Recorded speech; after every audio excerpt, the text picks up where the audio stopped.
The Mission and the Spiritual Teaching Interview. English translation, Billy. Edward A. Meyer interviews on the topics, The Mission and the Spiritual Teaching. The Mission Interview. 1. When and how did your contacts with the extraterrestrials begin? How long will they continue? My contacts with human beings of extraterrestrial origin began in the 1940s, when I was still 3 years old. My first contact was an old man whose name was Svarth, and who spoke the dialect of our village of Bülach, that is to say, a somewhat broad Swiss German. It all started on a beautiful, sunny summer morning when I was standing with my father behind our house next to a large walnut tree. Suddenly I felt an inner urge to turn my gaze to the so-called Eschenmoserberg, as a result of which I saw a silver flash of lightning up there in the azure sky, shooting towards the church tower. It only lasted a fraction of a second before the silver flash shot over us and disappeared over the forest about 5 kilometers away. I could see that it was a large, round metal disc. When I asked my father what it was, he replied that it was probably Hitler's latest secret weapon. I could not believe it, and so from then on I always watched the sky, seeing travelling stars in the sky every night, which were not planes. One day I felt impulses inside me, and somehow I heard a voice that kept talking to me until one day it asked me to go to the so-called Langensingen in the Höragenwald, and wait there for what was announced to me, namely that I would be visited there by a pear-shaped flying apparatus. So I followed the call and went to the name place. Once there, it was not long before a silver, pear-shaped flying apparatus descended and landed. Then a very old man got out, who spoke to me in a friendly manner and explained that he was Svarth and came from a foreign planet, and that he had many things to talk to me about and many things to teach me and so on. That was my first contact with a human being of extraterrestrial origin. From then on, there were many contacts with Svarth, which ended in 1953 and were continued by a woman called Asket until 1964. While Svarth came from the Pleiadian Pleiaren, Asket came from the DAL universe, which is a sister universe to ours, a twin universe. No further contacts took place until 1975, after which they were resumed on the 28th of January 1975 by a girl from Era, a planet in the Pleiades, Pleiaren system that has nothing to do with the Pleiades stars we know. The name of the new contact was Simya Se, and the contacts with her only lasted into the early 80s. She was joined by a sister Playa, her father Ptah, and a commander called Quetzal. Other contacts since then have included girls named Talida and Manara, etc.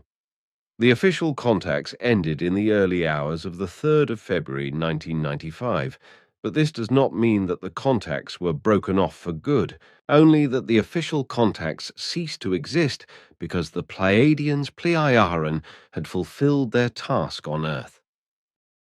The human, private, and unofficial contacts will continue to be maintained until I pass away and leave this life. However, these contacts will no longer be as frequent as they were until the 3rd of February 1995, and perhaps it will also be possible to record contact conversations here and there and pass on information. 2. Is it possible to get a rough overview of the human races in the universe? In terms of the creation, 40,353,607 different pure human races were originally created, which emerged naturally and evolutionarily from many planets in many solar systems, in many galaxies throughout the universe, and which therefore developed from the natural biological evolutionary processes of the overall planetary development.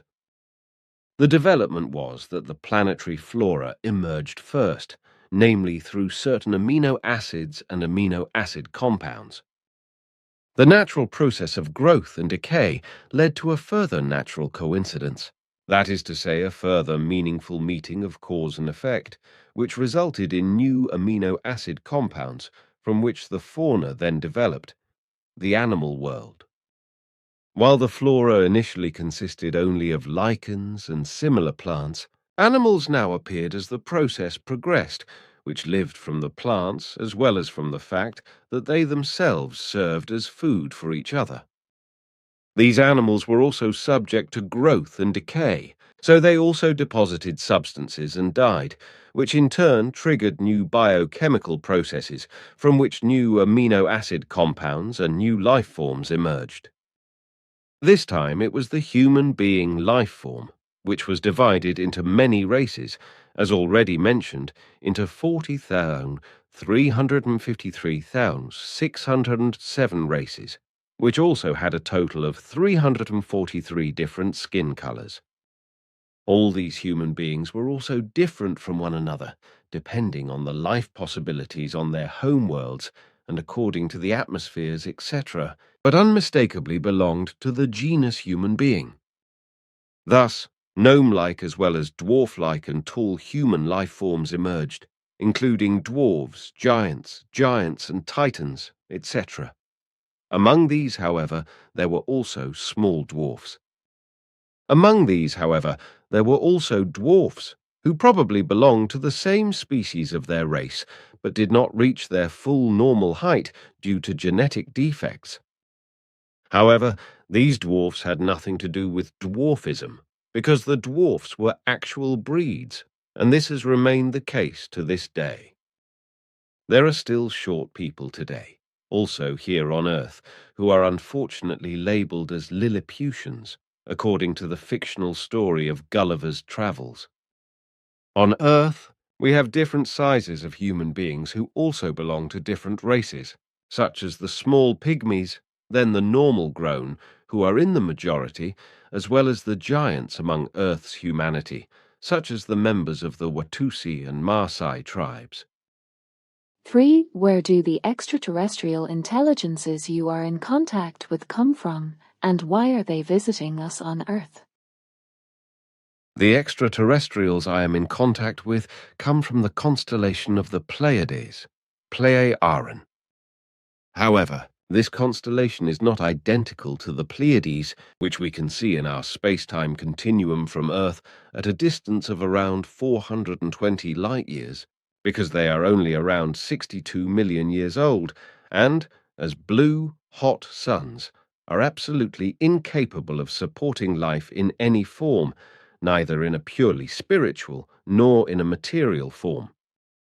The Pleiadian Pleiaran of the extraterrestrials exist in a different space-time structure, one that is shifted from ours by a fraction of a second, and which can be broken through via an artificially created dimensional gate at the Pleiadians visible to us, from where it is another 80 light-years to the constellation of the Pleiaran, as the extraterrestrials call their home system, but which means nothing other than Pleiaran, as we call them in our language. A little more than 50,000 years ago, when the extraterrestrials found the Pleiadian stars and their planets, and also colonized them, they called them Pleiaran in their language after the Pleiades, for the reason that they were practically only to be found just beyond the Pleiades that we know here on Earth. The Pleiadians, Pleiaran, visit us on Earth because they have a certain connection to a certain group of Earth humans who originally came to Earth from the Lyra-Vega systems, whereby these Lyra-Vega systems are also shifted in time and space to the ones we know. These primordial Lyran-Vegans wreaked havoc on Earth among the Earth humans in the earliest times, whereby the teaching of the spirit and thus also the creation-conforming way of life of human beings was lost, although other factors also played a part, which had nothing to do with the Lyrans-Vegans, but with other extraterrestrials who carried out genetic manipulations on human beings, who then came to Earth and mixed with others, ultimately affecting all humanity on Earth through inheritance and re-inheritance.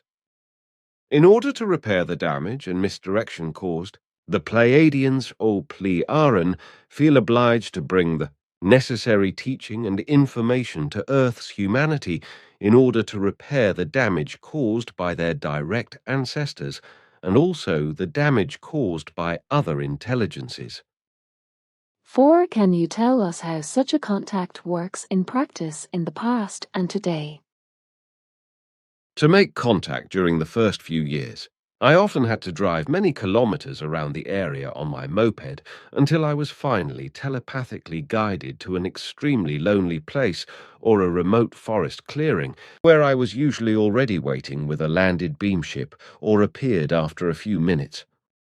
Sometimes it took several hours to finally make contact in this wise, simply because there were always people everywhere or because I was being followed, both during the day and also at night. Sometimes I was allowed to take people with me, but they had to wait at least 500 meters away from the contact point, but often saw the approach or departure of the beamships or even flight and energy-burning demonstrations. Later, when we were already living in the Simya-Se Silver Star Center, I was only rarely ordered out into the woods for a contact, but was usually simply beamed up into a beamship, whereby this also happened from time to such an extent that I was beamed up from the middle of a group of people, as various people can testify, as can the fact that various group members saw the beamships or their demonstrations, or even the extraterrestrials themselves on various occasions. In the last few years, from 1982 onwards, after I had a very serious breakdown that damaged my health, and from which I recovered only with great difficulty and was closer to death than to life for years until 1989, the Pleiadians Pleiaren visited me directly by beaming into my office or directly to me when I was alone somewhere outside. 5. How long does a space flight of the Pleiadians /Pleiaren from their home worlds to Earth take, and how do they manage to cover this astronomical distance of around 500 light-years? At the beginning of the contacts, the approach from the space-time continuum of that dimension beyond the Pleiades visible from Earth took around 7 hours. Over time, the approach was reduced to 7 minutes as the technology was further developed. The latest form of travel is designed in such a way that any distance in the entire universe can be bridged absolutely timelessly and without any loss of time by using transmitters. In the early days, beam drives, tachyon drives, and antimatter drives were used, with the latter two achieving multiple faster-than-light speeds, which made it possible to cover huge distances in a short time.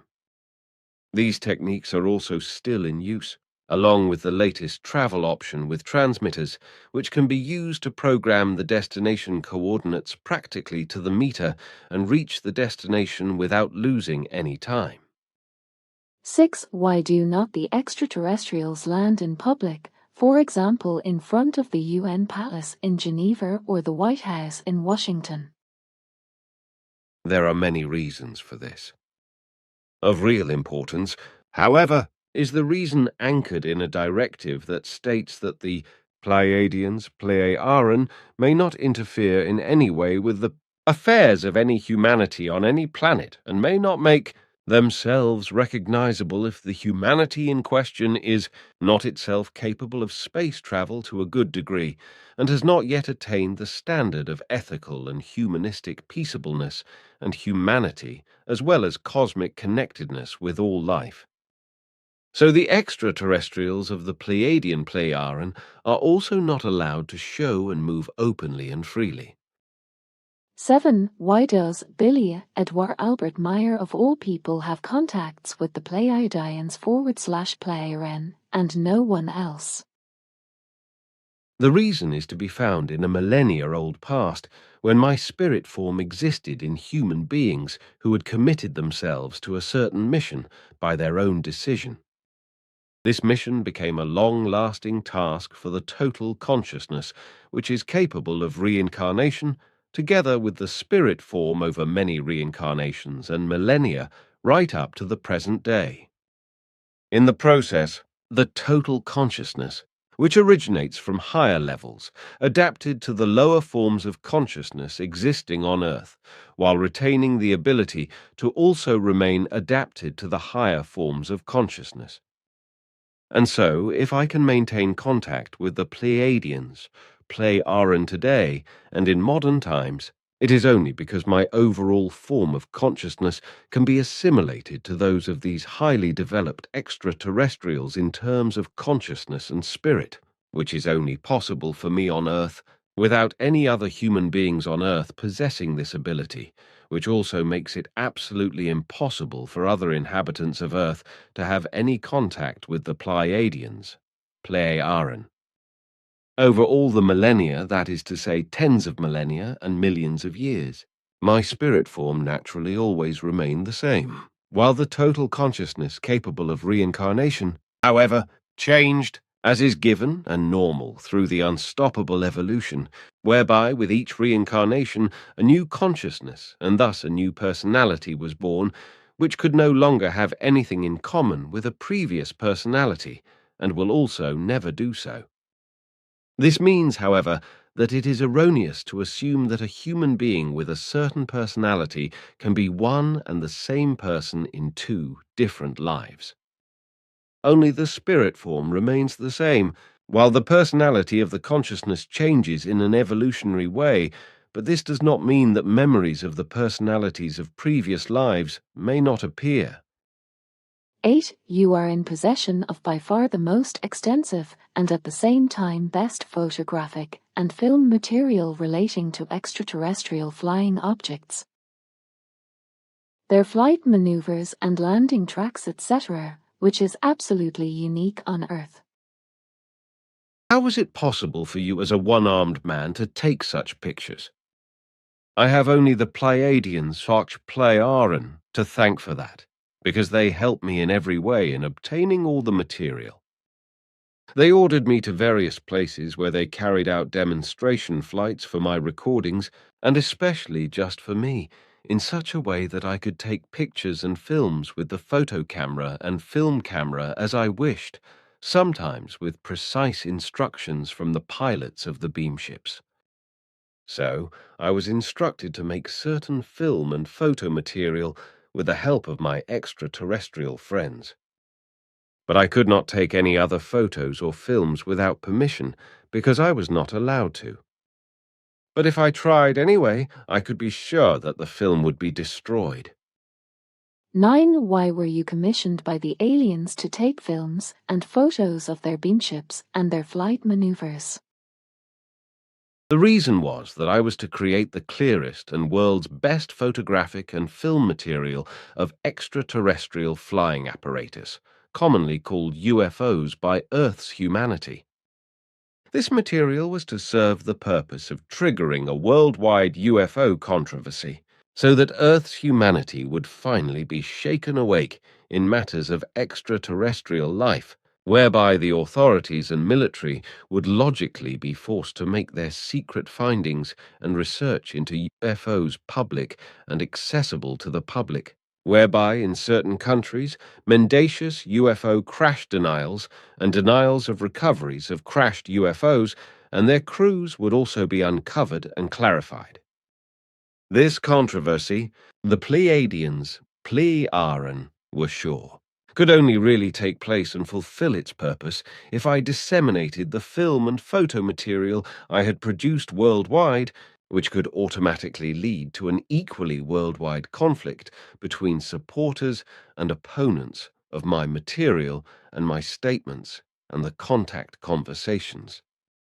This also happened, but my opponents could not prevent more and more supporters of my story and contacts from coming to light, and the more they tried to label me as a fraud and a swindler, the more they became. This was exactly what the Pleiadians, Plei-Aran, predicted would happen, namely that the more people railed against me and slandered me, the more human beings would recognize the truth of my story. 10. What else is part of your evidence? I received various metal samples of different stages of production from the Pleiadians, Pleiaren, which were also examined in America, with the investigating metallurgist stating that the metals must have been produced by a cold production process, which is still impossible on Earth and may only become possible in about 150 years. I later received various crystals and plastics, and also alloys of copper, nickel, and silver, as well as pure silver, which, however, came from our sister universe, the DAL universe.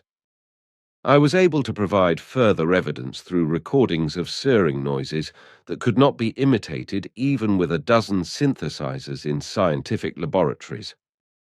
I was also able to photograph a laser gun and use it to shoot a hole in a dying apple tree, which miraculously suddenly began to blossom again and has since borne fruit year after year, which was not the case before. As evidence, we should also not forget the various witnesses who were often allowed to come close to the contact locations during contacts, and who were also able to witness various blasting ship demonstrations and even film or photograph them themselves, and sometimes even see them from a distance.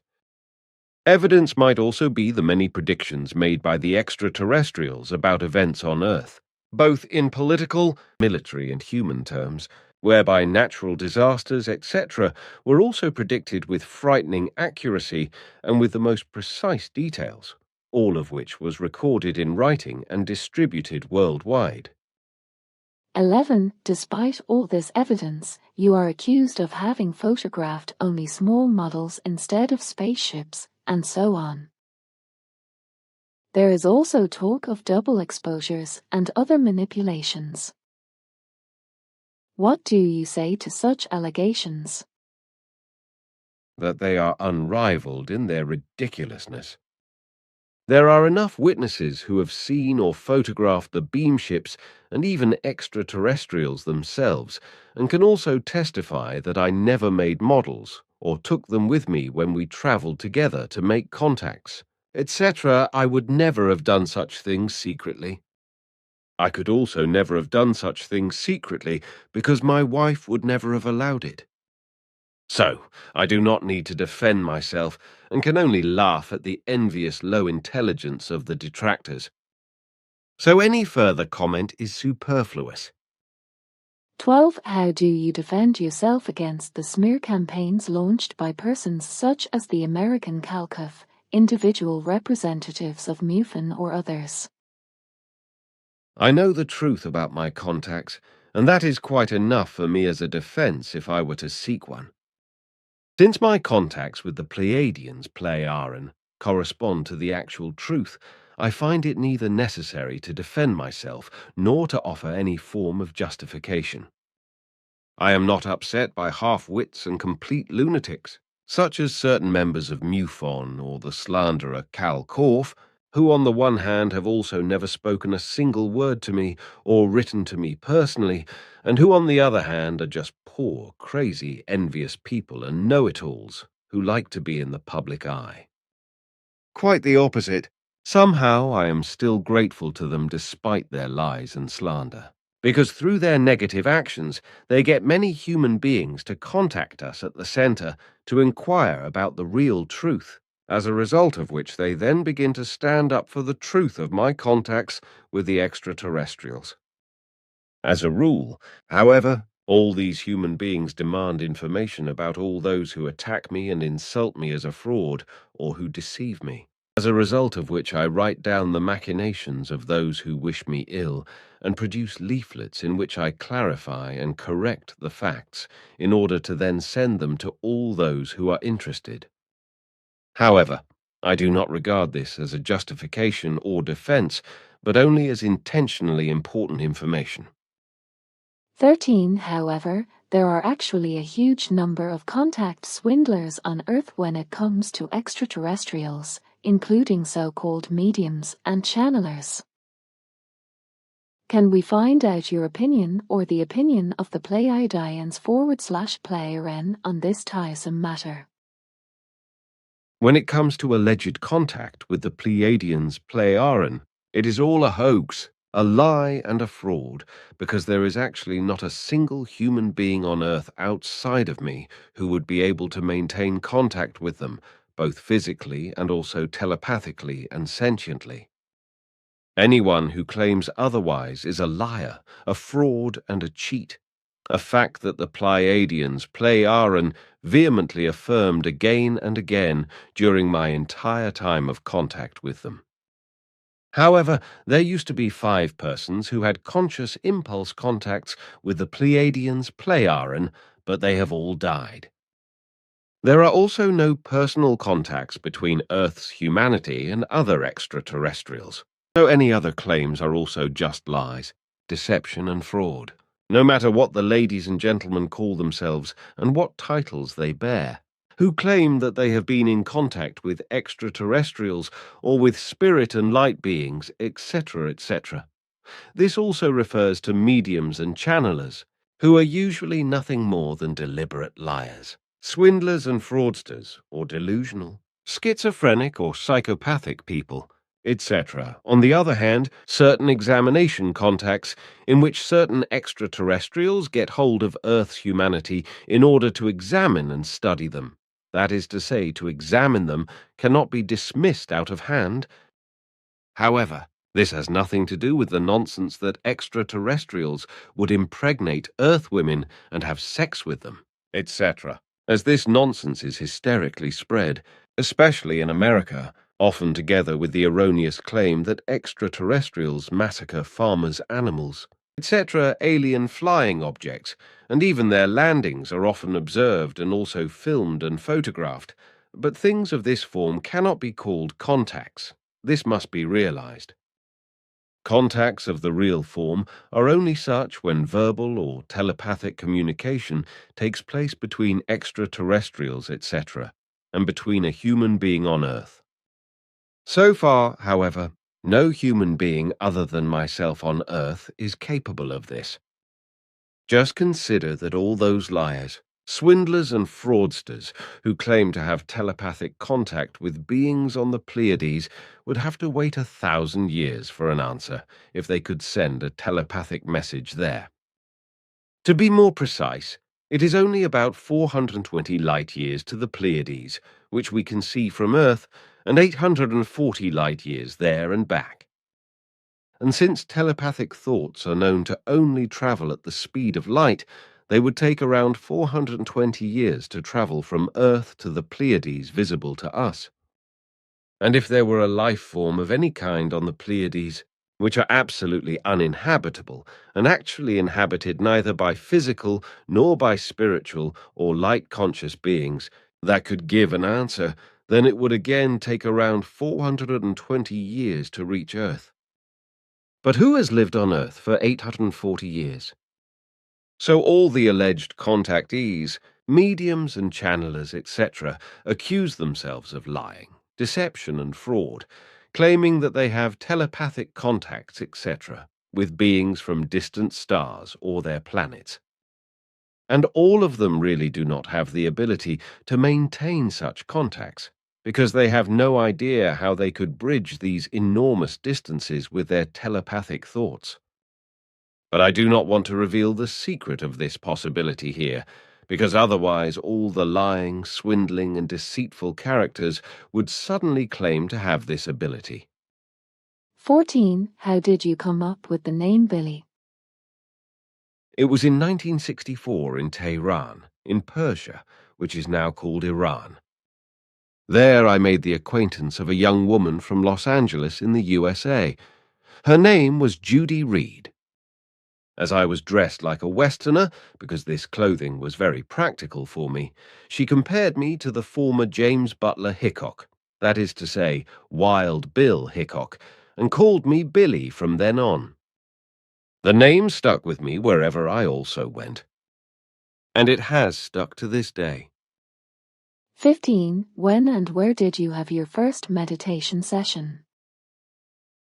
It was in the mid-1940s near my hometown of Bulaq, in Svarth, spaceship, and under his guidance. 16. You are a cautious man when it comes to meeting new people. Why do you lead such a reclusive lifestyle, given the nature of the important mission that needs to be taken out into the world? It is certainly not out of fear of the various assassination attempts that have already been made on me 13 times, even though people keep saying so. The reasons why I am holding back are different. On the one hand, I am not a guru or a cult leader, and therefore I also do not need to present myself publicly in order to gather followers or present myself as a saint, which I am in no wise. On the other hand, I also do not want to be idolized, because I am neither something special nor someone who would enjoy being admired and marveled at. I am not a showpiece in a zoological garden. Nor do I want to be interviewed by journalists, because they are usually only out for sensationalism, whereby they also twist and falsify the truth to the limit, and thus practice a mean smear journalism that is far removed from any truth. Or they have a tendency to drag everything into the mud, also with lies and distortions of facts. You do not need a guru or a sect to spread the teaching of truth. And it also does not require a saint or a human being who makes a big public appearance. Publicity and megalomania are just as inappropriate as image addiction and the like. What is appropriate, however, is modesty and a style of teaching that does not aim to gather followers and believers around it, but is such that only human beings seeking the truth really feel addressed, who are also willing to learn on their own initiative and according to their own will, without a guru or sect boss wielding a scepter over them. And this demands that each of these human beings also takes full responsibility for themselves, their actions and their lives in every respect, and does so with full awareness, without a religious or even sectarian belief behind it, which demands that they only believe and not think, find and decide for themselves. The importance of spreading and fulfilling the mission therefore requires that every human being is free, and in this freedom also decides on everything and everything himself, and also acts in this form, without a guru, master or sectarian boss, etc. standing in front, who presents himself publicly, gives orders and demands. Human beings must be free in every respect, and in this form they are also always, and in every case, responsible for all things in life, without an imaginary god, or simply a guru, priest, or sectarian boss being able to interfere. This is the only way that human beings remain or become independent and are able to master their lives on their own, bearing their own responsibility. But I would take this responsibility away from human beings if I were to go public and present myself, because human beings have a strange tendency to immediately lift someone up if that someone has a certain significance in some way, and if they go public, no matter in what wise that is also. 17. How has the mission developed over the last 20 years? Admirably good. Despite many initial difficulties, often of a financial nature, everything has developed very well. As a result, our field of work has spread almost all over the world, and we have groups and members on all continents and even maintain contacts with indigenous people. Our enemies here in Switzerland, as well as in Germany and America, have contributed a great deal to our success. They have tried to smear me as a liar, a fraud and a cheat, sometimes by means of large countrywide campaigns. However, their negative actions always achieved exactly the opposite of what they intended, because their smears, lies and slander always resulted in a great deal of support for our cause, which meant that we always gained many members and friends.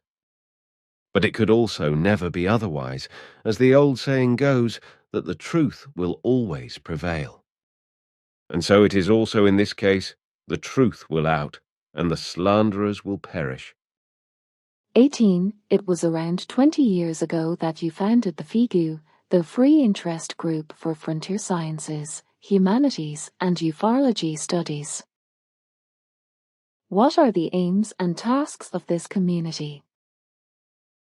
The aim of the Phi Gu is the worldwide dissemination of the truth of the creative natural laws and commandments and the way of life that human beings should lead according to them, whereby love, harmony, and humanity, as well as a purposeful evolution, should arise and be lived.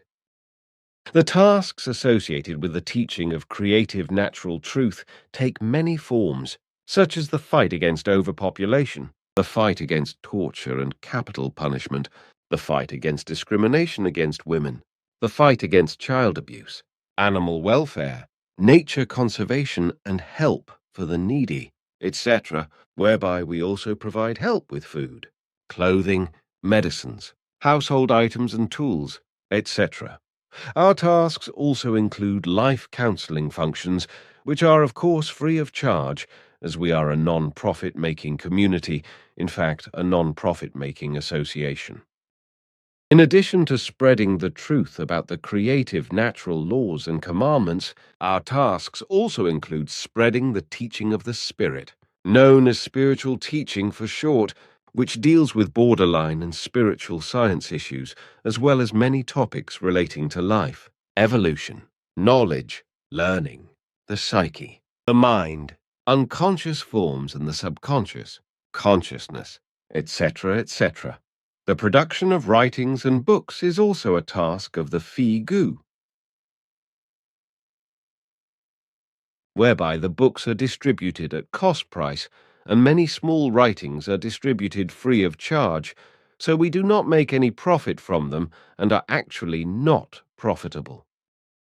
The tasks are therefore very varied and also very time-consuming, although the work is carried out by all members absolutely voluntarily and without remuneration during the free time that is still available after the daily wage earning. 19. What kind of human beings are members of Phi Gu? The members of Phi Gu are human beings with a wide variety of characters.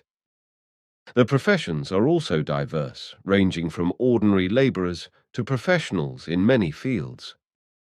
There are also apprentices and students, farmers, gardeners, clerks, head teachers, nurses, cooks, labourers, clerks, kindergarten teachers, lithographers, and so on. 20. Some people claim that the Phi Gu is also just a cult like many others. It is also said that Billy Meyer is a guru. Is that true?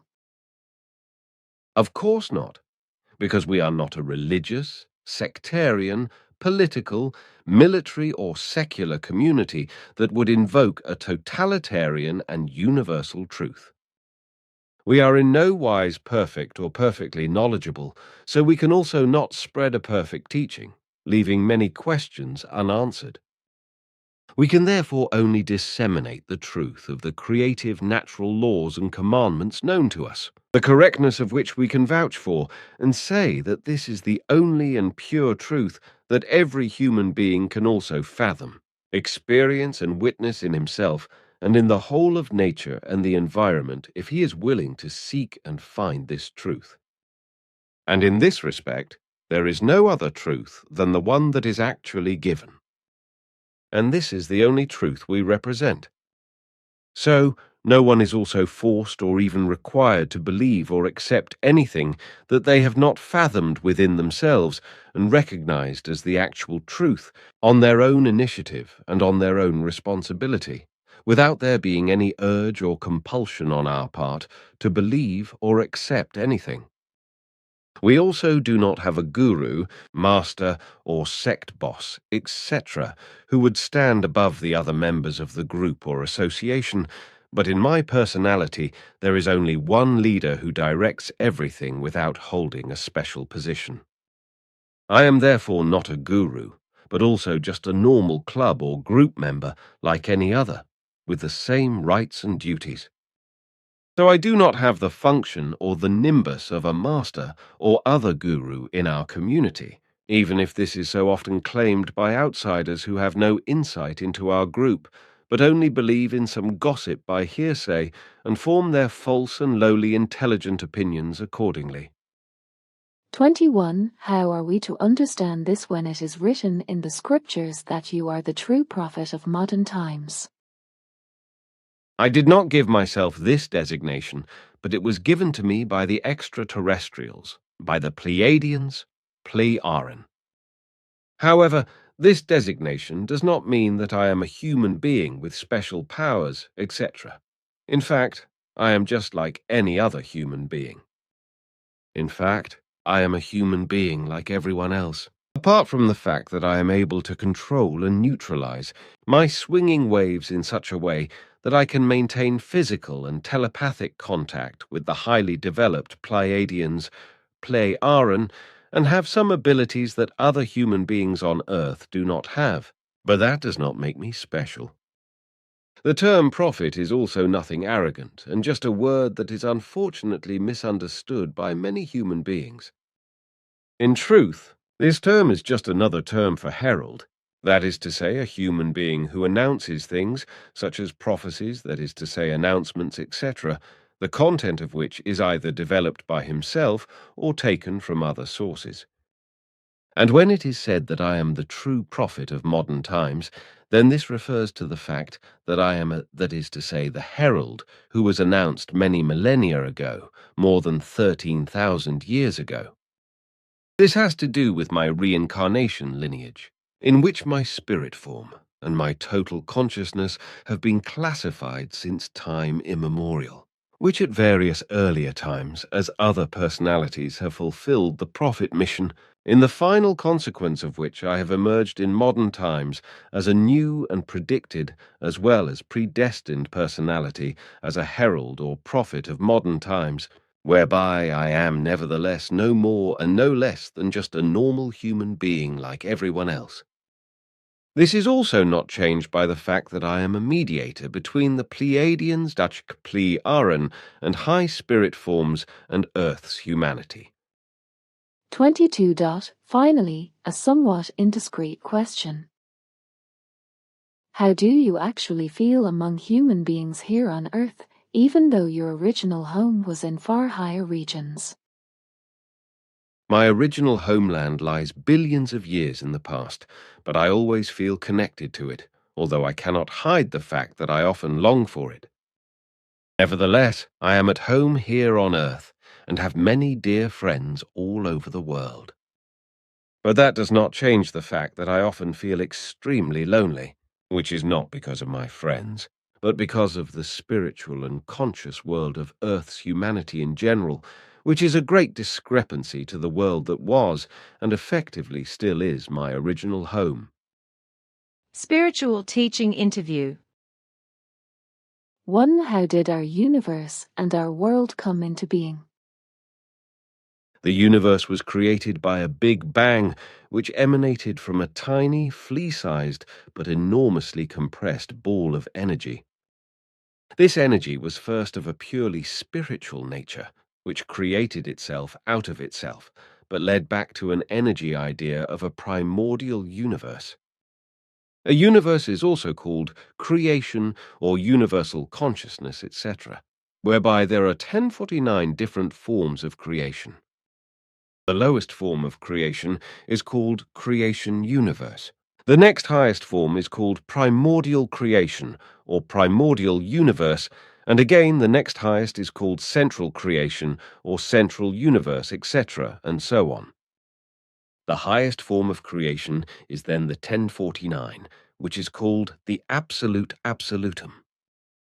It was the very first form of creation at all, which created itself out of absolute nothingness through the primary Big Bang, after which it then evolved beyond 1049 different main forms of creation to become the absolute absolutum, which floats as the very highest form of creation in non-space and expands and evolves endlessly through the wisdom of all creations entering into it, which must work their way up to the absolute absolutum.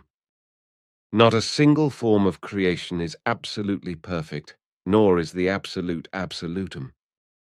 All forms of creation, like all life in general, can only achieve relative perfection in the course of their evolution and in the course of their constant becoming and passing away and becoming again, as is the case with all life.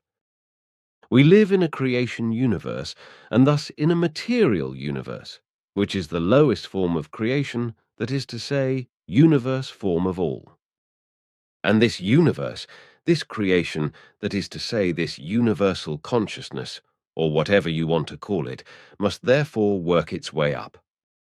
It must evolve in order to one day become one with the absolute absolutum through the change of 1049 forms of creation. In human terms, however, this development takes an unimaginably long time, and it will take more than 85 trillion years just for our creation, our universe, to transform into the next higher form of creation, a primordial creation, a primordial universe. Once the universal consciousness, that is to say creation, has reached the stage of a primordial universe, or primordial creation, it creates an idea for a new simple creation, that is to say, for a material universe as we know it. The idea consists of the purest spirit energy, which harbors everything within itself in order to create for itself from within itself. As a mere flea-sized ball of energy, it creates new, enormous energies within itself, which are highly condensed until a tremendous explosion occurs. The Big Bang. Its energies race out for fractions of a second, expanding at 107,000 times the speed of light and displacing other universes in order to create their own space between all the countless universes or forms of creation that already exist in infinite numbers. And with this process, 7 creation belts, that is to say, universe belts, are also formed, one of which forms the material belt, the visible material universe, in which the coarse matter, and thus gases and dust, are formed, from which meteorites, suns, comets, planets, nebulae, and galaxies, etc., emerge when the matter collects and condenses, which is also how our Earth came into being. So the creation of the universe and the planet Earth, as well as the foreign worlds, stars and galaxies, etc., is a creative natural energy process that has absolutely nothing to do with a creator God, but solely with spiritual physical and material physical laws and processes that are physically and chemically founded in every form and can also be explained in this sense. 2. Is there nevertheless a creator God? No, in this sense there is no God. The Big Bang was not created by the power or might of a god, but solely by spiritual and material, physical and chemical processes that were triggered and controlled by the young universal consciousness, that is to say, creation. The term God also has absolutely nothing to do with the creation of the world or the universe and the stars and galaxies, etc., because the term God, which has existed in the vastness of the universe since the dawn of human beings and for billions of years, embodies nothing other than a title for a human being. This title was originally called Ishwish, which translated into our languages means God. As a term, however, Ishwish, that is to say, God, means nothing other than Wisdom King, a purely human title that was awarded to human beings who were very knowledgeable and wise and possessed great skill in every respect. However, this term was distorted and falsified in its value by human beings on earth, especially by the original religions and those who knew how to profit from this. As a result, God was abolished as the King of Wisdom and turned into a God-creator who was supposed to have created the earth, the sun, and the universe, etc. Many even claimed that they were the creators. Many even claimed that they themselves were God-creators, such as Jehovah and many others, and were consequently worshipped and honored by those who believed in them. So one gave rise to the other, and soon the original meaning of the term God was forgotten, allowing the alleged God-creators to triumph in the realm of religions, sects, and in the beliefs of human beings. 3. What is creation? What should we understand by this term? Creation is actually the entire universe. the universal consciousness, the greatest power and energy imaginable in human terms. And creation is also the entire energy and consciousness of all existing life forms without exception. In its very own form, it is the purest spirit energy, although in its external forms it has countless different forms of energy, right down to the most gross matter. As creation, this all-encompassing energy of all levels and realms embodies both spiritual being and material existence. Creation, as the universe, is the highest form of energy and the highest conceivable active and evolutionary consciousness, whose laws and commandments are universally valid in all levels of existence and spirit planes, etc., and have no errors whatsoever. Creation is the most powerful force and the most powerful energy of this creation universal existence to which nothing human is equal. And, above all, it has nothing in common with even the tiniest fibre of a jota with the human make of a creator God, who, seen alongside creation and its power, ability, and energy, disappears as absolute nothingness into the abyss of boundless ridiculousness. 4. What role does the creation play in our, humankind, and all other life? Creation is of great importance for human beings and all other life, in the sense that every life form carries within itself a tiny piece of creation, through which life becomes alive in the first place. Without this tiny piece of the spirit of creation within itself, not a single life form could live, because this spirit of creation is the actual, fundamental life energy. However, this in turn is dependent on the overall energy of creation itself, which spreads a fine form of energy throughout the entire universe, the so-called cosmic life energy, which is absorbed by the tiny pieces of the spirit of creation and through which they live. So this cosmic life form energy can be regarded as creative nourishment, so to speak, on which all parts of the spirit of creation of all life forms live. In this form, therefore, every life form is dependent on creation, but despite this, no rules emanate from it as to how, for example, a human being should organize, lead, and live his or her life. Through its laws and commandments, creation only sets the goal of evolution and all the associated framework conditions, whereby the goal is that the human being evolves and thus develops spiritually and in terms of consciousness up to its possible relative perfection in order to one day enter into creation itself and become one with it, whereby it itself also evolves. Creation might not impose any rules on any life form, so that each one can live, act, and rule as it sees fit. However, laws and commandments are given, guidelines that say that a certain way of life produces a certain result, entirely in accordance with the law of causality, that every cause produces a certain effect. And accordingly, it is given by creation and nature that every life form can live as it wishes, that it decides for itself and fits into the laws and commandments in one way or another. This means that, depending on how a life form leads, shapes, and lives its life, a very specific effect results for which the life form in question, and specifically the human being, bears responsibility in every respect. The creative natural laws and commandments are based on the factors positive and negative, and consequently, everything in the entire universe is also organized in this form. And since creation itself, which can also be called nature, does not dictate how a life should be organized, led, and lived, this is left to the life forms themselves on their own responsibility, which is also the case for human beings. Consequently, every human being also decides for himself whether he wants to follow the Creator's natural laws and commandments in such a way that they bring him benefit and progress, or whether he wants to violate them and suffer harm.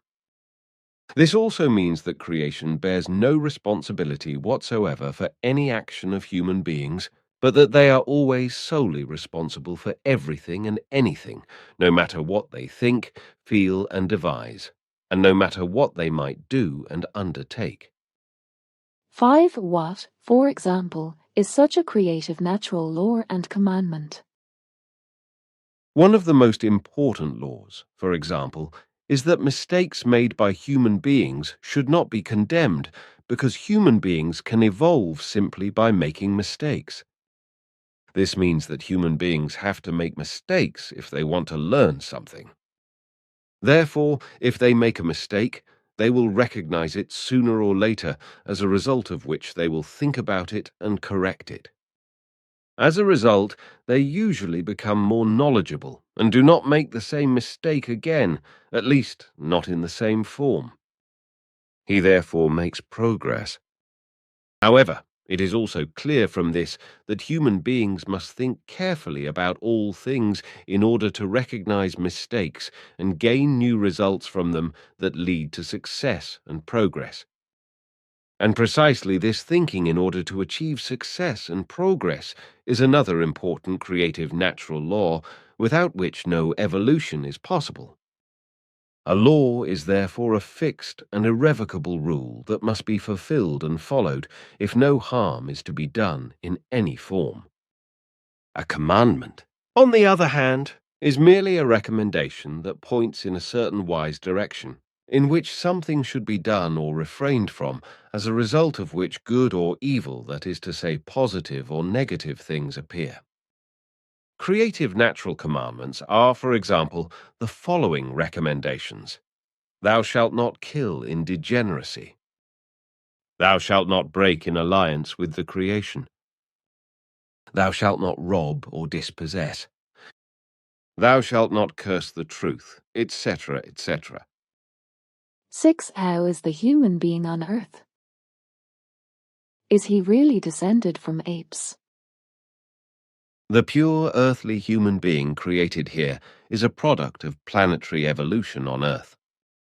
First, the most primitive forms of flora, lichens, etc. emerged, from which substances were secreted that were transformed into amino acids that formed new compounds, which in turn gave rise to higher plant forms, etc., and thus followed the path of evolution. This eventually gave rise to further amino acid compounds, from which even higher life forms were created, the fauna, the animals. These also developed higher and higher, and were just as subject to becoming and passing away as the plants. They were born and died, and their remains and their transformations gave rise to new amino acid changes, etc., which ultimately led to hominid life forms, the lineage of human beings. However, this was not yet purely human from the very beginning, but was still a form from which different lineages could develop, which is what actually happened. The first hominid life form split into different species, from which different hominid life forms, and thus their own genera, also developed. However, the basic lineage was initially human, but this changed through evolution to such an extent that fundamental differences emerged. While the life forms that had remained purely animalistic continued to develop in their own species, the hominid life forms of human character split in such a way that one lineage continued to develop in its natural, traditional form as the genus human being, while other parts split off into other species, from which the ape species emerged in a variety of forms. Nonetheless, differences also appeared in pure primitive man, so that we can already speak of different human beings at that stage of development. A fact that contradicts Darwin's teaching, because human beings are not descended from apes, but apes are descended from human beings as a byproduct, so to speak, of primordial human development. 7. How old is Earth's humanity today? If the question refers to the original, real Earth's humanity, then its age is more than 4.5 million years. However, if the question refers to those human beings on Earth who came to this world from the depths of the universe, then their age is between 6 and 12 billion years. These human beings on Earth are the so-called travelers from the depths of the universe, and their homeworlds were far away in a foreign galaxy that has long since passed away, disappeared and gone the way of the ephemeral. These travelers from the depths of the universe, who colonized Earth and mingled with the pure Earthborn, came for the most part from the Henok lineage, who was the founder of these peoples, who came from the distant galaxy to our Milky Way and settled in the regions of the Sirius constellation, before they had to flee from there after a long time and came to the SOL system as persecuted people, where they settled on Mars as well as on Phaeton and on Earth. 8. Is it true that human beings do not live only once? That is correct.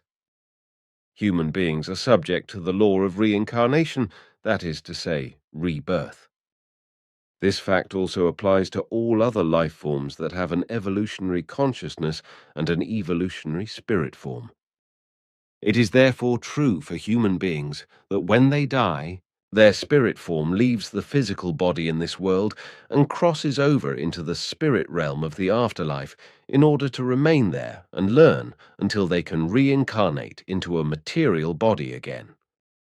The purpose of reincarnation and the many lives is that the spirit form of the human being, which is of a creative nature, can evolve together with the overall consciousness to the point where it can one day enter creation and become one with it, whereby creation itself also evolves again. Constant reincarnation thus serves the evolution of the spirit in human beings as well as the overall consciousness, out of which the personality and the actual consciousness are formed. And in order to develop the spirit in its knowledge and in its wisdom and harmony, etc., to such an extent and to such a high level that it one day reaches the relative and highest possible perfection, many lives are necessary for this, and thus the reincarnations, that is to say, rebirths, because it would be absolutely impossible to develop the spirit, that is to say, the spirit form, to such a height in just one single life that it would become relatively perfect. This would require countless lives and reincarnations, which can be calculated in millions. Just to free himself from the human physical body and to be able to enter a pure disembodied spiritual world, human beings need between 60 and 80 billion years, that is to say 6 to 7 times more than earthly scientists claim that the universe is old. And one more thing must be clear. The views and teachings are absolutely erroneous and false that claim and state that human beings can reincarnate as animals, for example, through rebirth. Human beings are always reborn as human beings, because that is what determines the evolutionary part of the creative spirit within them. A human being can therefore never be reborn as any animal or anything else, but only as a human being, and as a rule also only ever according to his race, although there can of course be shifts in this respect, but these only occur in special cases, which would go too far to explain here. In the same context, animals can also never be reborn as human beings, because their spirit form is not designed and not destined to evolve in a knowing and wise form, as is the case with the human spirit form, that is to say, the spirit. 9. The term karma is also mentioned in connection with the topic of rebirth. What is to be made of this? Karma corresponds to an erroneous teaching, just as the religious concept of atonement does in the Christian world. According to the teaching of karma, human beings are supposed to bear the burdens of their previous life in their next life. If such a human being was good or bad in his previous life, then his later life will also be shaped accordingly after the next reincarnation. In other words, human beings are to be rewarded or punished in their next life for what they did in their previous life. In other words, karma means the form of rebirth of a human being in relation to the actions in the previous life, from which the current destiny arises. Simply put, karma means that a human being's current fate is determined by his or her actions in a previous life. In the case of atonement, according to Christian teaching, everything boils down to a punishment or reward after death, that is to say, through the Last Judgment. To put it simply, anyone who is of good faith and follows the rules and regulations of the Christian religion or its sects and is humble will go to heaven, but anyone who goes against all this will go to hell or eternal purgatory and eternal damnation without having a chance to recognize and rectify their mistakes. The real truth, however, is different from what is presented by the doctrines of karma and sin atonement. Human beings, in order to evolve and become more knowledgeable and wise, have no other option but to make mistakes. However, through mistakes he usually suffers damage and thus punishes himself, if you like. However, he atones for the damage he has suffered and endeavors to rectify the mistake and the damage so that he does not commit the same mistake again in the same form. He learns a teaching from it and becomes more knowledgeable. This is the simplest principle of cause and effect. And it is precisely through this that human beings evolve and rise higher in their knowledge, understanding, and ability, and so on. And in doing so, he reaches a higher level of consciousness, which is also carried over into the next life, and thus into the next reincarnation through his overall consciousness, so that the human being in the next life can benefit from the fruits of his progress and his level of consciousness from his previous life without having to carry any burdens from the previous life. The new life is not built on the burdens of the previous life, because these were overcome in their entirety in the previous life, whether good or bad. It would therefore not only be unjust, but even contrary to the law of creation, if the things of the old life were to be carried over into the new. However, the fact that this could be the case, which is also taught by religions, is sheer nonsense and corresponds to pure illogical human thinking, senses, and desires, because human beings live in a delusion of revenge that always and in every case demands punishment and atonement. In contrast, creation does not recognize such behavior. It does not know revenge, punishment, and atonement as human beings do, so it has also not created a law in this respect. 10. There are human beings who claim that they have been dead and have seen the afterlife. Is it true that this exists?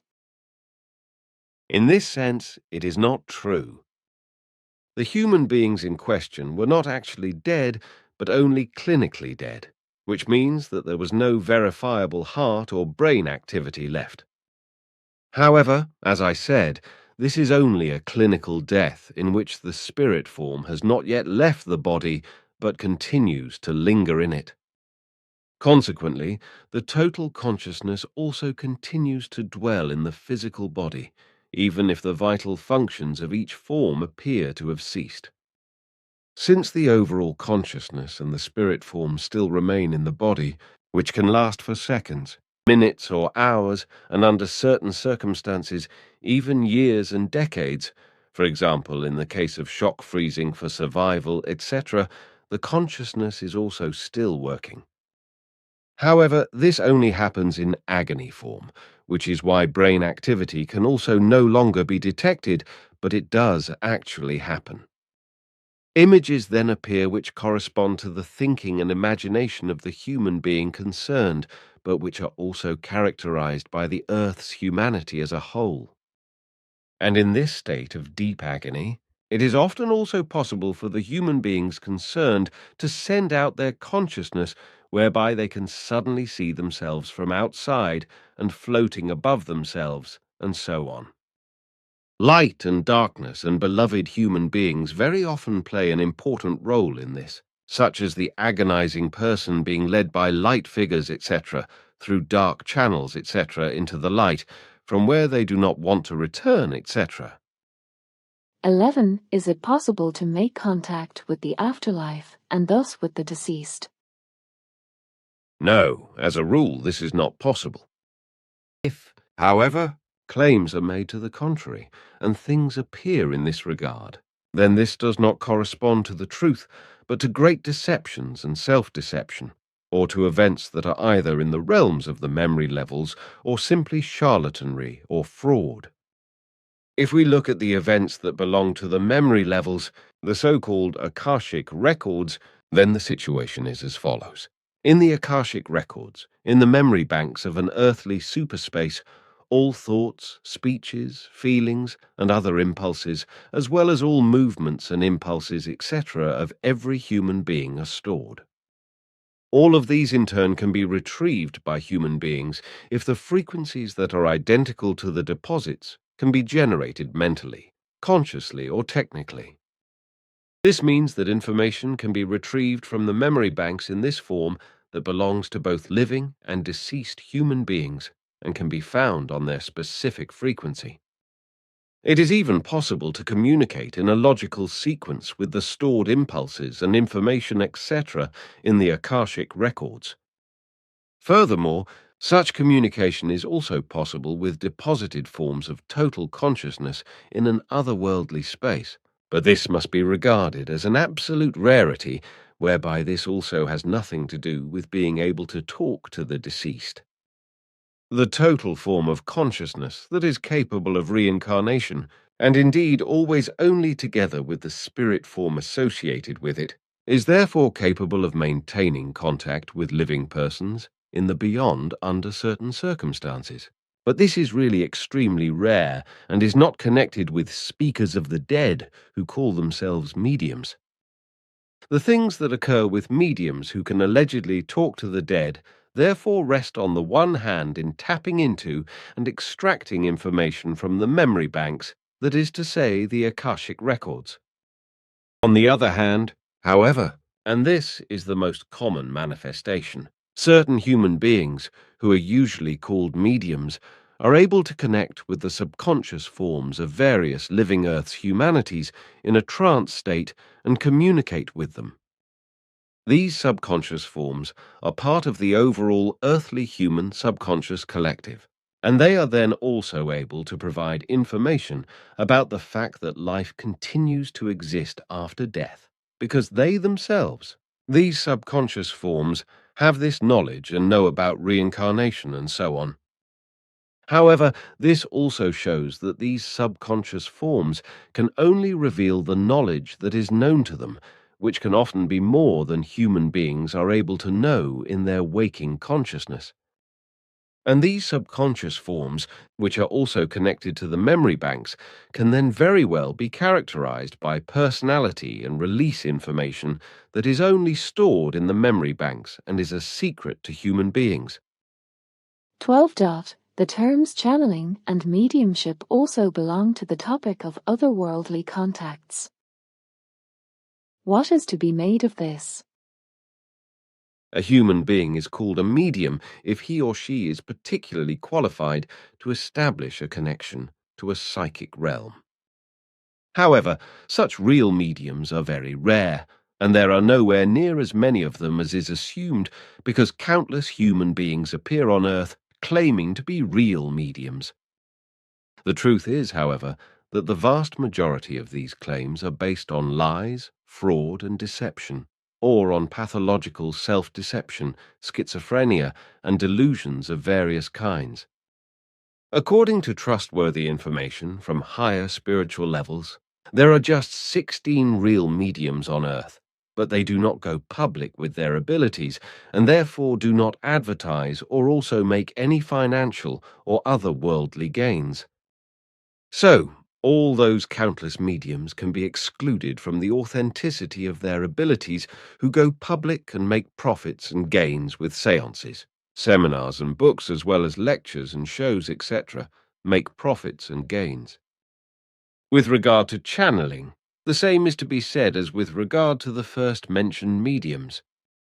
A further comment is therefore superfluous, except that it must be explained that no religious aspects appear in the real mediums, as is the case with many false mediums and with the channelers, who are often overflowing with religious sectarian concerns. phrases, warnings, demands for humility and threats, etc., whereby their religious sectarian dependence is clearly evident and can no longer be overlooked.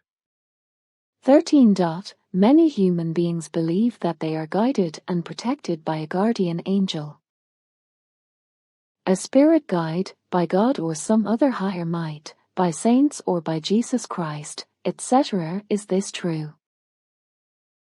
Does that exist?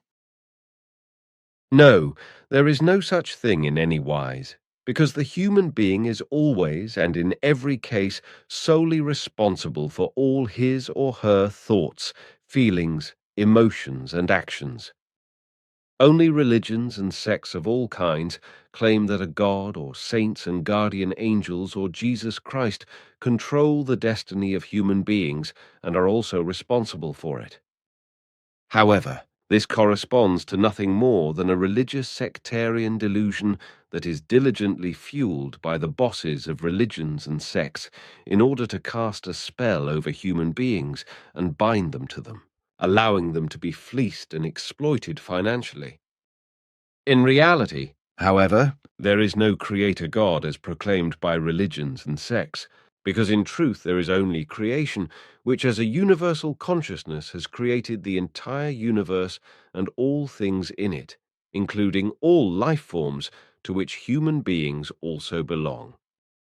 And this creation makes no demands of human beings, and also bears no responsibility for anything that human beings think or do. The conclusion is therefore that human beings are responsible for everything and anything in every respect, and must also always bear and savour this responsibility and all consequences themselves, regardless of what they think or what deeds and actions they perform and carry out. But this also means that the human being is absolutely independent of higher powers and in no wise subordinate to any such powers, so that no higher might could exercise any protection, neither spirit guides, nor Jesus Christ, nor a god, saints, guardian angels, or other archetypes, etc. They are all just a work of power. They are all just the might of religions and sects that were invented and created to dissuade human beings from the truth and make them believe that they are not independent but dependent on higher powers. And this was done from the earliest times in order to keep human beings in servitude so that they would not rebel and would submit humbly to oppression. 14. What should we say to all those human beings who believe in one God or even in several gods, as well as in saints and guardian angels, etc.? Our teaching of truth is not aimed at destroying religions and sects or any belief of human beings, which is why we also have the rule of being tolerant and not proselytizing. From our side, we never approach members of religions or sects in order to convert them to our teaching. Our motto is that everyone should be happy with what they believe or know. So if a human being believes in a god or in guardian angels, etc., we do not try to take this belief away from them. We only intervene when human beings approach us and ask about our teaching and knowledge. This is the only way we provide information. Even if we do not proselytize, it nevertheless remains our task to spread the truth about religions and sects, which we do exclusively in our writings, which are distributed or sold to interested parties. These interested parties, in turn, come to us of their own free will without having been missionized by us. And of course we then also give them all the relevant answers and explanations, etc. they require. These then naturally lead to the conclusion, as our teaching states, that human beings should not and never believe, but recognize and see the truth. It must be explained to all interested parties that believing makes people dependent and even enslaved, and often leads to fanaticism, which not only restricts freedom of thought, but even prevents and destroys it. But if a human being really wants to be free, then he must also have his own freedom of thought, through which he can decide everything and anything himself. without having to fear that the sword of Damocles of a supposedly loving but truly punishing and therefore vengeful God hangs over him and can fall down on him. Human beings must be so free that they can make all their decisions on their own responsibility and also carry out all their actions without first having to ask a God, a guardian spirit, or Jesus Christ, etc., for permission or for the good or evil of the matter, because these imaginary figures supposedly set the norm and are supposed to bear the responsibility for it. The truth is that the human being must always and in every case bear the responsibility himself for all his thoughts, feelings, senses, endeavors, and actions. As a result, he must also always decide for himself what is good or bad, that is to say, what is negative or positive. And for this, he needs absolute freedom of thought and freedom of decision, without imaginary might being able to dictate to him and interfere in any way with his freedom and his decisions. However, it also follows from this that human beings must know the truth, and that knowledge is absolutely necessary in order to be able to make their own decisions. But it is precisely this knowledge that is stifled from human beings by religions and sects. Knowledge means might, and it is precisely this might that religions and sects want to keep for themselves and exploit in order to profit from it.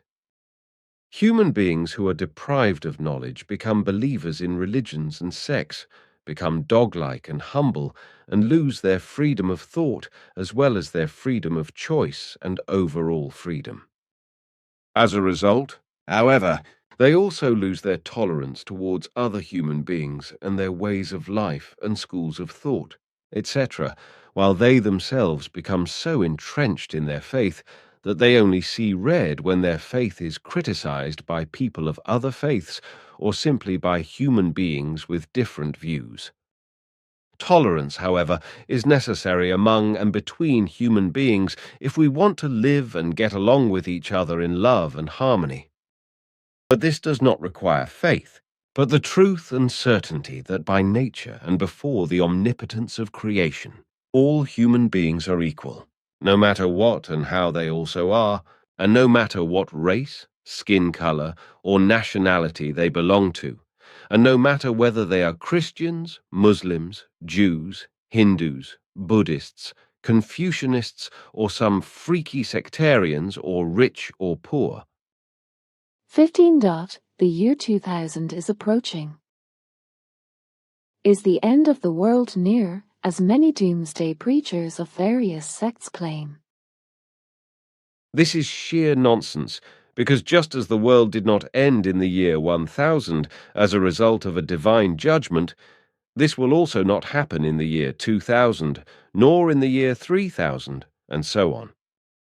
Prophets of the end of the world have existed since ancient times, as have fearful, believing followers of such charlatans. This also includes the Christian Church with its Bible, which threatens the end of the world and the last judgment, etc. So it is no wonder that many Christian sects and their leaders are always threatening with allegedly imminent doomsday. Particularly popular times for such doomsday prophecies by some crazy people and their believers are the turn of the millennium and the turn of the century, when time changes from one millennium or century to the next. Should it actually come to pass that the earth would perish or be destroyed at such a time, perhaps by a gigantic meteorite or comet from outer space, then this would be nothing more and nothing less than a cosmic coincidence that certainly has nothing whatsoever to do with the revenge or judgment of an imaginary creator God or his alleged son Jesus Christ. And also, if human beings themselves were to cause the earth to perish, that is to say, destroy it through their madness, in terms of destructive fury, in military and scientific terms, then this would in no wise amount to a divine act of the end of the world. 16. Many human beings reading this interview will probably wonder where you get the certainty that everything is as you say. They will claim that a lot of things are just an assumption of faith, just like religions. What do you say to these human beings? No human being is obliged or required to take my words seriously or as true or to believe them. In principle, no human being should believe any things or statements, etc., and also not everything I say and explain. Belief makes people dependent and lowly intelligent, which is why human beings should never believe anything. On the contrary, human beings should always be critical and think about everything very carefully. Consider everything in detail, fathom it, explore it, and thereby find the truth for themselves, both within themselves and also outside of their personality. However, this requires intellect, healthy criticism, and complete freedom of thought, as well as impartiality and impartiality in complete neutrality. And if these things are given as a whole, then human beings are also able to fathom all things and recognize the effective truth which they find on the basis of actual facts. Recognizing the truth through its actual establishment, however, when all given and real facts and aspects are investigated and the result of effectiveness emerges from this, has nothing whatsoever to do with an assumption of faith. There is never room for belief in the actuality of truth, only effective reality. And it is this effective reality that gives me the certainty that the truth is actually true, and is also the truth that can be recognized in creative nature and in all its laws and commandments by all those human beings who look at, observe, explore, and fathom everything with open senses and an open mind. Of course, there are know-it-alls who deny this truth out of principle or for the sake of their image. But you can only feel sorry for these human beings because they are living without the truth and therefore also without real life. Others, on the other hand, deny this truth for religious or strictly sectarian reasons. But here, too, every sensible human being knows that they also miss out on real life. 17. How did you acquire your great knowledge? I had to learn and keep learning from an early age. Before I also went to school, I was taught by an extraterrestrial named Svarth, and taught many things and facts, as well as the creative natural laws and commandments. Svarth was an Ishvish, a man with the title King of Wisdom, which in earthly language terms is referred to as God. On the one hand, he taught me normally from human being to human being. And on the other hand, this also happened through technical hypnosis apparatuses, which imparted a tremendous variety of things, data, and other knowledge to me.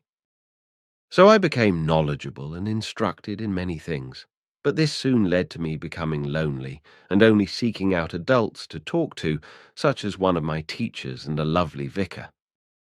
Before I had even finished school, Svarth took me to the Himalayan mountains near Darjeeling in India on several occasions. An old Buddhist monk lived there who also taught me many things, as did other monks in India later on, where I lived on various occasions. I also always learnt on my own initiative and later also through an extraterrestrial called Asket, who came here to Earth from our twin universe, which is called the Dal universe. 18. To return to the beginning of our conversation, what is the meaning of our lives? The meaning of life is evolution, that is to say, further development and advancement, continuous higher development. The purpose of evolution is to achieve the highest possible development, which includes love, harmony, ability, knowledge, and wisdom. The purpose of evolution is not only to bring human beings to a high level of knowledge and wisdom so that they can lead a life in accordance with creation, etc., but also to help creation itself to evolve. Just as human beings and practically all life are in need of evolution, this applies equally to creation and therefore to universal consciousness itself. Creation is also only relatively perfect, and therefore requires evolution in order to be able to work its way up to higher forms of existence. And the path to this is the human being, who evolves over billions of years into the pure spirit form, and then in this form further up into ever higher forms of existence, namely up to the petal plane. From there, the transition into creation, into universal consciousness, takes place, whereby a unification, a becoming one, takes place. In this way, creation absorbs the former human spirit form, which has been formed to the highest possible perfection, and which once emanated from creation as a part of it in order to evolve via human beings. With the becoming one, the accumulated knowledge and wisdom also enter creation, which thereby evolves again by a tiny iota, and after a certain time becomes the next higher form of creation, which also evolves again, and so on until, after an unimaginably long time, it becomes one with the absolute absolutum, the highest and all-encompassing form of creation, which also requires continuous evolution into all omnipotence and temporal endlessness. 19. What would you advise a human being to whom religions can no longer provide satisfactory answers? What should he do? Such human beings, as well as those who do not belong to any religion, etc., and cannot find any satisfactory answers regarding the meaning of life, etc., can only do one thing, and that is to seek the truth within themselves, and also actually find it in order to create authoritative, useful and truthful knowledge, instead of accepting any false doctrines on faith and losing themselves in them. The principle applies: seek and ye shall find. However, it must be borne in mind that only those who really seek it and make a sincere effort to do so will find what is correct and good, because the real truth is not as easy to find as all the falsehoods of religions and sects, which are offered and sold as truths, but which in reality only correspond to false teachings aimed at making human beings dependent on them and enabling them to exercise might over them and exploit them. And many unfortunately find the wrong path in this direction, towards religions, which have been known since time immemorial as opium of the people, because they cloud the senses of human beings, whereby they no longer see reality and truth and lose all self-responsibility, which is so very necessary in order to be able to lead a good and balanced, as well as creation naturally correct life. 20. Is not the individual human being powerless in this day and age? When I see all the wars and the misery on earth, some people probably wonder what they can actually do. Human beings can do a lot, first and foremost, for themselves. In any case, every human being is closest to himself, and must therefore first and foremost be concerned with educating himself, evolving, and of course, keeping himself alive. However, this must be done in a wise way that is in accordance with creation, and therefore requires that the individual is always and completely responsible for everything and anything they think, act, feel, sense, and do. So the individual must work on himself and become a real human being, because everything begins with the individual, and the whole of humanity is made up of individuals. If the individual becomes good, sensible, and responsible, then he carries this to his neighbor, who may also strive to become better, more sensible, and more responsible. And that person then passes it on to their neighbor, and so on. It is not the great mass of humanity that can be changed, and it is not the great mass of humanity that will change for the better, but it is the individual human being who does this. And this individual then carries his new way, his knowledge, his love, his harmony, his peace, and his sense of responsibility, etc., out into the world, to his neighbor and his neighbor next door, which ultimately creates a system like a snowball fight. So the question is not whether the individual can do something or whether he is powerless, but the question is, why does the individual do nothing? Because it is indeed up to the individual to ensure that all the evils can be remedied and that everything changes for the better. However, This action lies first and foremost in the fact that man as such reflects on himself and works on himself in order to make a true human being out of himself, although this can only happen by finding the truth. And once the truth has been found, and you have actually become a real human being, you can also do a lot outwardly by summoning up your courage and standing up for the truth and a better life and for a better world and a better way of thinking and acting for all humanity. This also includes, for example, standing up for the fight against overpopulation, against discrimination against women and against child abuse, against torture and the death penalty, and against xenophobia and racial hatred. But it also includes the fight for animal welfare, for nature conservation, and for environmental protection and the preservation of planet Earth. And of course, it also includes, not least, helping fellow human beings wherever possible and appropriate. Nothing can be expected from the masses of humanity because they stubbornly live in their indifferent and self-centered rut. It is therefore up to the individual to become more open-minded and accessible to the truth in order to draw his neighbors and super-neighbors along with him. This is the only way to change humanity as a whole for the better and to preserve life and the world. Thank you very much for the conversation.